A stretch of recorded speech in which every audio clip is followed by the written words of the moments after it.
Hi, hello everyone. My name is Naomi. I do right now mainly dog content, but really I'm interested in a lot of stuff. And today I will be teaching you guys how to teach your dog to hold an item. The things that you will need for this are obviously treats, an item to hold, the object that you are going to use. Make sure that it's not like a toy or something that they play with. Why? Because, well, then in that case, they're probably going to start holding it and tugging it and wanting you to throw it away. And that's not the exercise that we are doing today. And it's going to be normal for them that if you're trying to do this with a toy, that they're just not going to get what they have to do because, usually they have to play with that thing. So grab something they don't already know. Something like this is perfect. Before we get into it, right? My dog already knows this exercise with this object. So for teaching purposes, I'm going to grab something else, something that he doesn't know yet, just because otherwise it would be very rich of me to just show you how to do it without actually teaching the process. Just be like, oh, my dog already does it. Obviously, I've already taught him this. So I will be using something else. And I've chosen for a little pencil case with a little bit of stuff in it that kind of makes some noise.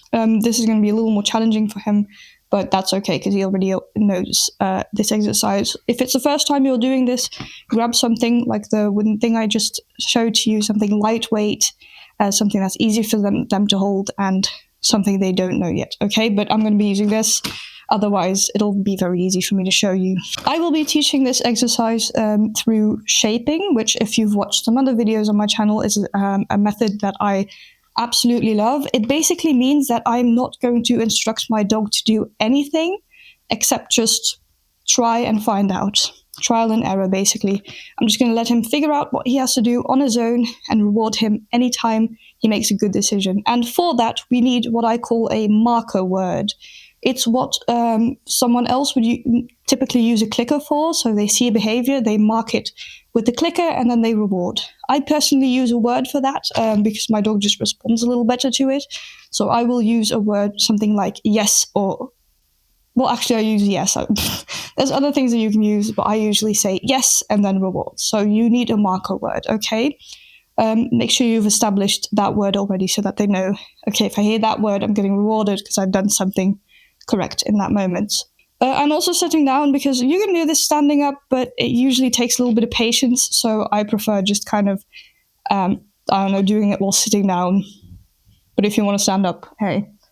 I'm also not doing it outside because the weather is very bad and I'm not going to put my equipment nor myself through that. Can you, leave the second camera alone? Okay. First things first, get your dog in a space near you. I'm just going to instruct my dog to do that. If you're struggling with that, just put them on a leash, okay? My dog's older. He knows if I say stay, that he has to stay. But if your dog doesn't know it, grab yourself a leash and just hold them kindly with the leash near you. So I'm going to get him near me. I'm not going to instruct him to do anything. If he runs away, I'll just call him back. He doesn't have to sit, stand, or do anything else. That doesn't matter. And basically, what I'm going to do is... Can you go backwards for a little second? But definitely not.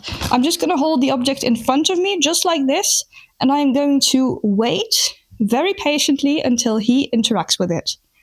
And an interaction doesn't mean grabbing it already. It just means tapping it with his nose, sniffing it, even just moving towards it is already what I establish as an interaction. Just anything he does with this, I'm going to mark with my yes word and reward. So it looks a little something like this. I'm going to get his interest. Of course, every time he's doing something that's not working with me, so sniffing or, going away, I'm going to call him back and put him back in this position because he needs to... Shaping kind of requires your dog to be bored so that they start trying stuff to see what gets your attention. Okay, so I want him to be bored and not be doing anything, so I'm just going to grab his attention. There you go, tap him a little close to me, and I'm just going to hold this. And I'm going to wait until he interacts with it by either touching it, looking at it. Right now he's just avoiding it, that's fine. It can take a while, especially the first few times, that's very normal. But I'm just going to wait in silence. Nee.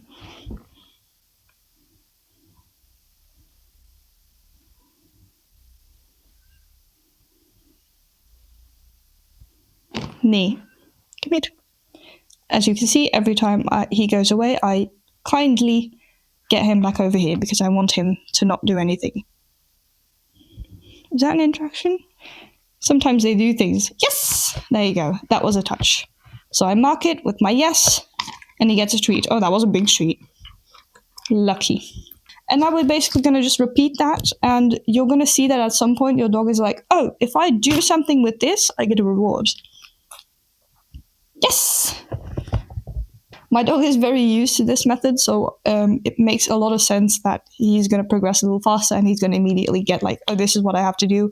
That's because I train basically everything with shaping, so he's very proficient at it. But if you have a younger dog, it might take them days, sometimes even to understand, oh, if I do this, I get rewarded. But I'm going to do it again. Yes! So even that one, it was accidental, and he kind of touched my hand a little more than the object, but even that in the beginning stage, yes, is okay. Alright? Reward for absolutely anything and everything. And again, yes! So as you might be seeing, Skylar is already starting to recognize the exercise, and he's already starting to open his mouth. I'm sorry about that. If I could show you how to do this with a younger dog, I would, but I don't have a younger dog. Anyways, I'm going to progress at his tempo. Basically, what we're going to do now is hold it, and when he touches it, we're no longer going to reward. We're no longer going to mark and reward. Instead, we are going to wait for them to do something else, the next step, basically. So they're going to touch it, they're going to think, now I get rewarded, and they're not going to get that reward, which means so they're going to think, oh, I did something wrong, so they're probably going to try it again, but we're still not going to reward because that's not what they want. Instead, we're going to wait until they do one of two things. Either if they touch it and hold it, as in just touching it and like keeping their nose on it, that's already something you can reward. Or if they start kind of touching it and kind of grabbing at it a little bit. It depends on, some dogs will do the one thing, some other dogs will do the other thing first. Kind of depends on your dog, but basically they're going to take the next step, which is either going to be touching it for a longer time or starting to kind of open their mouth almost around it. And again, even accidentally, even if they just open their mouth just to lick their lips or something, reward. Because they're going to associate the behaviors with the reward and with the item.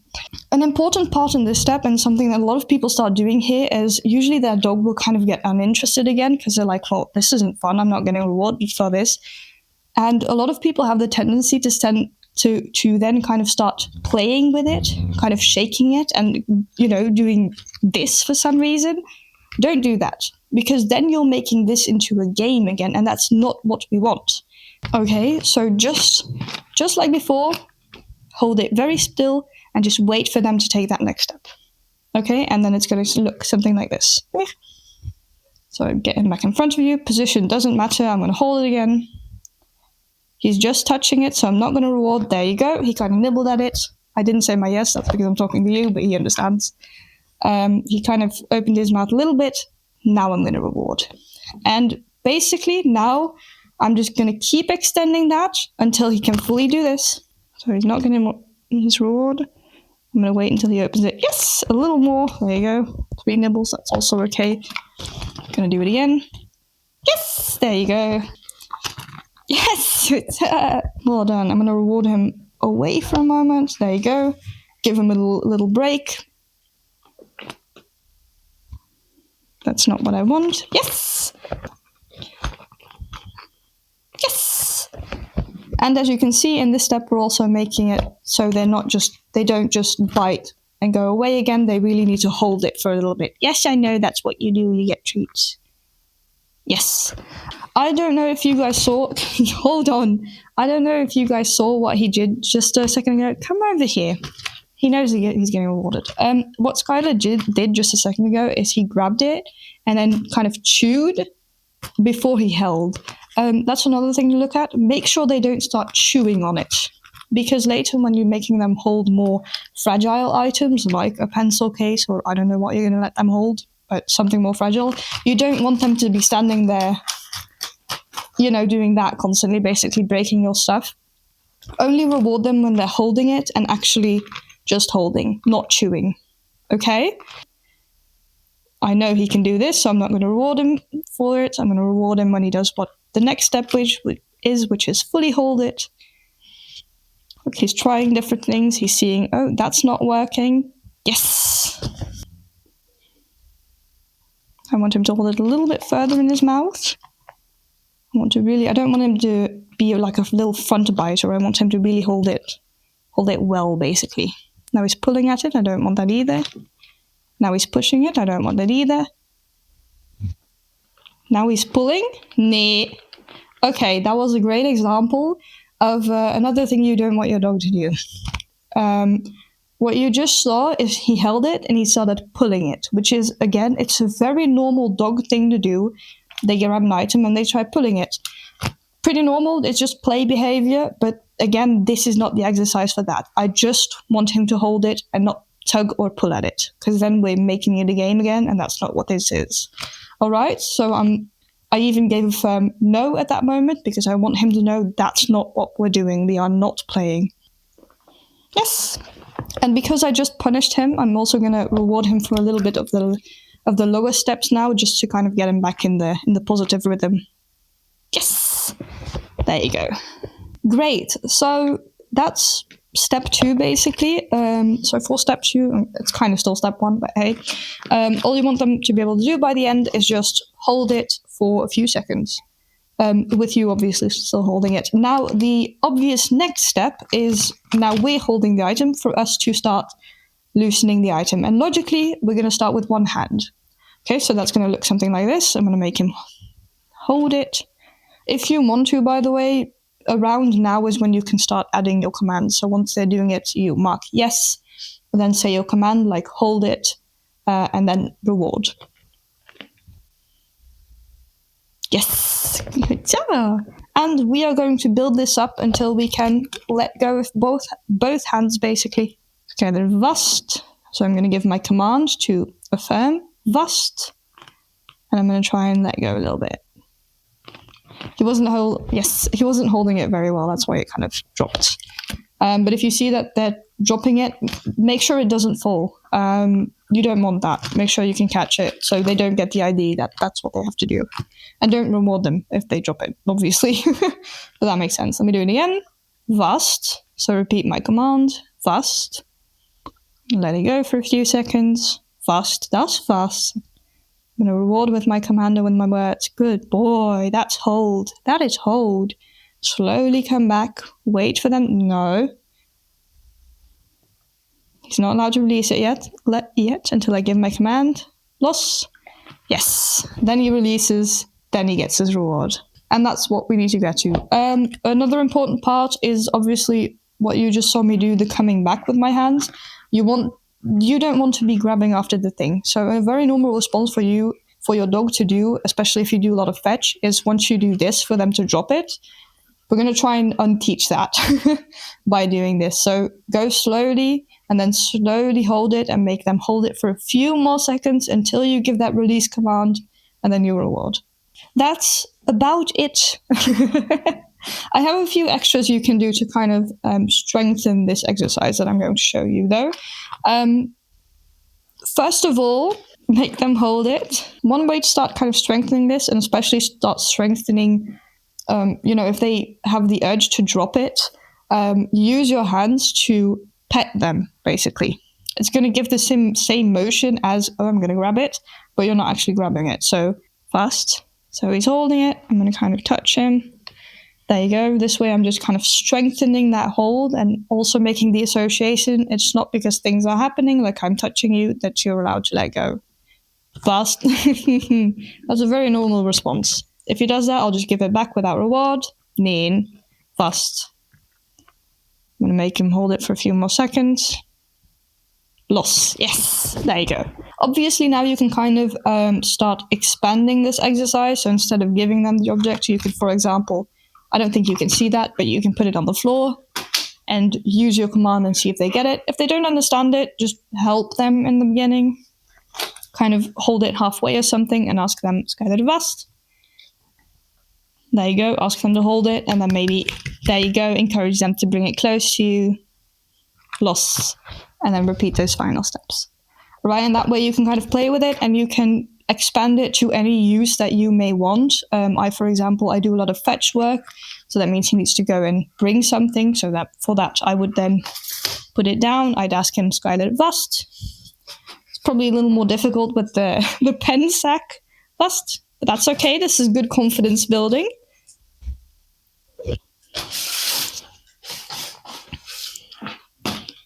He's kind of struggling because he can't really, it's flat, so he can't really lift it up. But that's okay. I'm going to help him first. There you go. And he brings it. You can make him hold it and start kind of walking around with them. Do it just gently, very encouragingly. Vast. And then you can encourage them. That's vast. There you go. Well done. And this way you can encourage them. There you go, to walk around with it. Well done, buddy. Until you then come back. Loss, good boy, and they drop in. So you can expand it really in any way that you want. If you're just happy that they're holding it and sitting and staying, and that's fine too. If you want to do more elaborate stuff with it, you can expand it that way. I'm going to repeat it one more time. Say it with me if you can. This went very quickly now for me because, as you saw, after 1 or 2 moments of me holding it, he already recognized the exercise, basically. For your dog, this is probably going to take a little bit longer. It's probably going to take a couple weeks until they understand, oh, this is what we're doing, and I have to open my mouth, and I do have to do this and that. That's fine. Just be patient. Take a lot of breaks. Don't put any pressure on them, and you'll get a beautiful result that way. Have fun trying it with all kinds of different items and different things in this, and maybe make your dog your ring bearer at your wedding. That's my definite goal if I ever do wed. All right, well then without further ado, let me know how that goes. If you have questions, definitely let them know. If you have something else that you would like to teach your dog and you want to know how to do it, definitely ask me. My dog knows how to do a lot of things, so I can hopefully, probably, I think, help you out at least a little bit along your way. And if nothing else, then I guess I'll see you around. Just make sure to reward them at the end and give them lots of pets and say, well done, buddy, you did your best today.